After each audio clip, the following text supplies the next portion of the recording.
siblings, 2 children, and his wife like put them in the back. I'm scared. Higher up, a satellite captures the seething, churning power of this, one of the biggest Atlantic storms on record.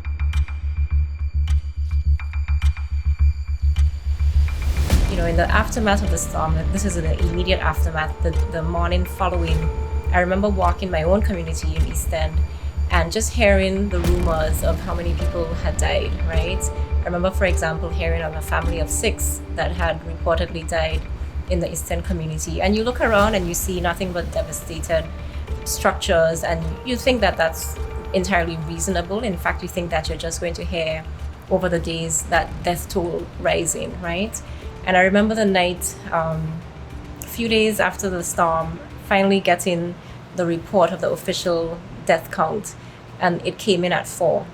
And I remember actually being quite shocked at that figure, you know, thankful that it wasn't any higher, but just amazed by the fact that people had actually survived in the circumstances that they had. And I thought to myself, wow, there must be this collection of amazing survivor stories out there. And further, I thought there's this huge potential to use these stories to actually try to move people, and I think the majority of the world, from thinking about climate change in very abstract, futuristic terms, conceptual terms, to real, happening now, human terms. And I thought that our stories had the power to do that, to make climate change a real and present and gripping reality for people that required urgent action. I'm hopeful that the body of work, the Oma Diaries, is not seen as something of our past and sort of a historic book. I always wrote the Oma Diaries to be a book about the future, and a book that should remain relevant for as long as climate change is an issue that we have to grapple with. Epiphania for me really was a celebration of the ability of people to rebound. You know, a story of resilience, less so one of just destruction and trauma and devastation. And it's to show that in the midst of pain, that there's always some dimension of hope that we can cling to. You know, literature is a powerful tool. It's one of the most, you know, ancient and eternal forms of expression that we have, telling stories, you know, to each other, to ourselves. So on the subject of climate change, it's really about elevating stories of experience that aren't at the forefront. You know, so when we talk about tragedy and disaster, we talk about it on a macro scale, on a national scale, on a global scale. But when we form these narratives on a personal level, it is, you know, harder to dismiss them. VG Strong was formed very organically, if you will. Going into the storms, a group of us started preparing. We knew how bad it was going to be. We were watching intently, and we began to make plans of, let's do meet locations. If the valley is cut off, if North Sound is cut off, and just a group of concerned citizens said, let's start getting out messaging. We will meet here after the storms. Luckily, everyone showed up to the meet points, which was a really good thing. Virgin Gorda was indeed very blessed. We had people come out from electricity. We had people come out who were pastors, knowing about the mental side of things. We had people come out from construction. We had people come out knowing water and the whole system. Some of these people had set this up in Virgin Gorda way back in the day.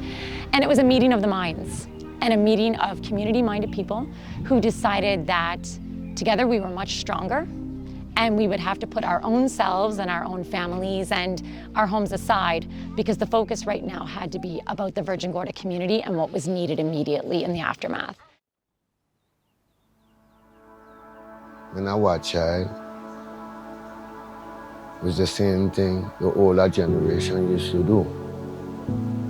The man then get together, clean up, rebuild. Every woman who could cook, whoever got a piece of food to cook. They prep food, elder generation, child, And in between the work, they make sure, yo, you take a break, come and get something to eat and drink. All the men would have never stayed in this village. A portion would have go out to assist other villages.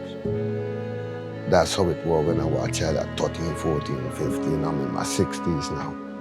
Well, unity, I think, is how we got through the event, and certainly was a big part of how we recovered from the event. And of course, we're still recovering. You know, the recovery is not over yet, and so it's important that we continue to stay unified through this experience. I can't think of a story in the Irma Diaries, for example, where persons did not depend on their neighbor to either get through the storm itself, and in many cases that was actually to save their lives, or did not depend on a neighbor or the wider community to survive in the immediate days following the hurricane. I think particularly of stories from Jost van Dyke, for example, where, you know, persons had lost everything, and Foxy's had been significantly destroyed as well.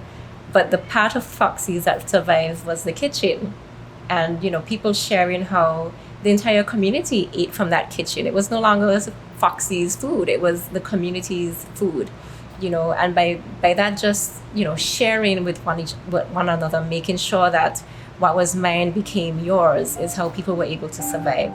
Community resilience and unity are critical in the larger fight against climate change. And I say that both from the ends of thinking about what we call mitigation, which is our effort to halt or to reduce or limit climate change in the first place. So working to reduce those greenhouse gas emissions.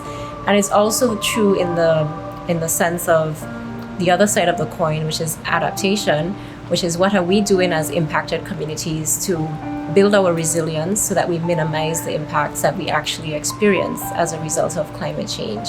If we think about the BVI context or the Virgin Islands context, it's no good if one island alone is resilient and the others are not. It's no good if one community within an island is resilient and the others are not. It's no good if one home within a community is resilient and its neighbors are not.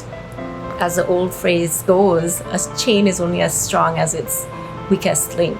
So certainly we have to make sure that every person, every community, every business, every home is brought along in our resilience journey. Because until we do that, we can never be truly a resilient country, resilient communities, and actually see the level of prosperity, should I say, that we would want to have. Because we don't just want to survive, we want to be able to thrive, right, in a changing climate.